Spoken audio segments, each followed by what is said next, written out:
Welcome to the channel. Here, we provide clear, actionable insights into the complex world of tax and accounting to help your business thrive. Hey everyone, let's talk taxes, specifically California taxes for 2025. If you do business in the Golden State, you are going to want to listen up because we're diving into some pretty crucial updates. And trust me, these are things that are totally different from the federal rules, and they could completely change how you approach your next tax filing. All right, so let's just get right to it. The single biggest mistake California businesses make, assuming that the federal tax rules are the same as the state rules. It's an easy trap to fall into, and it can be a really costly one. What you report to the IRS, well, that doesn't just automatically work for California's Franchise Tax Board. We're going to show you exactly where those two paths. And this idea of a split path is really the main theme here. So let's unpack the one key concept you've got to get your head around to make sense of all this. Okay, the word you need to know is decoupling. It sounds technical, but it's pretty simple. Think of it like this. The federal and state tax codes start out as two trains on the same track. But then California decides, you know what? I don't like where that federal train is going. So it just decouples. It switches to its own track with its own set of rules. It's a total game changer. Now, here's where things get a little bit tricky. You might hear that California updated its tax code to match the federal code as of January 1st, 2025, and you might think, oh, great, everything's aligned now. But whoa, not so fast. That's the trap. Because at the same time, the state very intentionally chose to decouple from some of the biggest, most important federal tax rules. So let's break down exactly which ones. All right, let's get into our first major difference. This is a big one, and it shows you how this decoupling thing works in the real world. We're talking about how you handle your research and experimentation expenses, your R&E costs. Just look at this table. It's night and day. On your federal return, if you've got R&E costs from outside the U.S., the IRS makes you spread that deduction out over 15 years. Yeah, 15. But then you turn to your California return, and it's a completely different story. The state is way more generous. They let you write off all of it, domestic and overseas, right away, immediately. So what's the bottom line for your business? Well, it's a massive advantage for your cash flow. I mean, think about it. Instead of waiting over a decade to get that tax benefit back, California lets you claim it right now. If you're a company with any kind of global R&D, like in tech or biotech, this is a huge deal.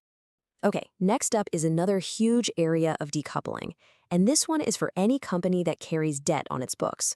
We're talking about the limits on how much business interest you can actually deduct. So check this out. Federally, under Section 163J, there's a pretty strict limit. You can generally only deduct interest expenses up to 30% of your adjusted taxable income. Think of it as a number kind of like EBITDA. But for corporations filing in California, the state basically just tossed that rule right out the window. For C-Corps, there is no limit. This is such an important point for planning. If you're a C-Corp, you could end up with a way bigger tax deduction in California than you get on your federal return. And that has real-world consequences, right?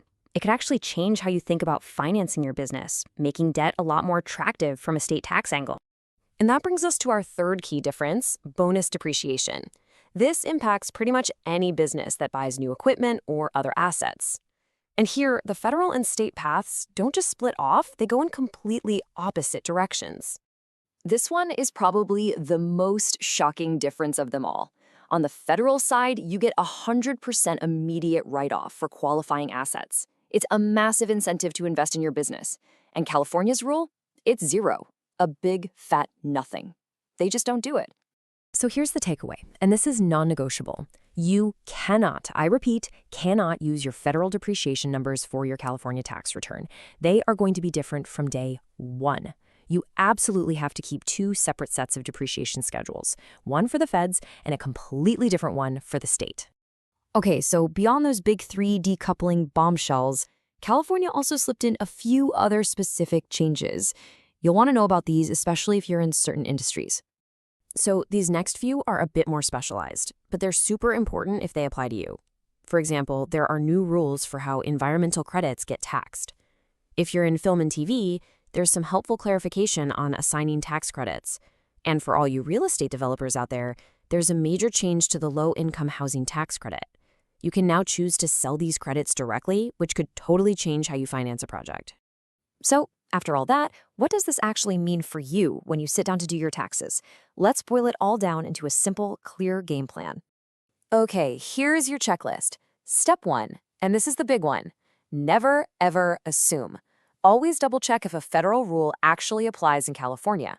Step 2, you've got to keep separate books for things like depreciation, amortization. No shortcuts.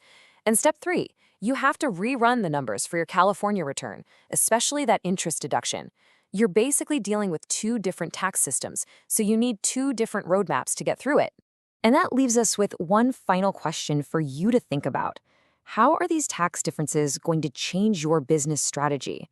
Because really, knowing these rules isn't just about being compliant and filing your taxes correctly.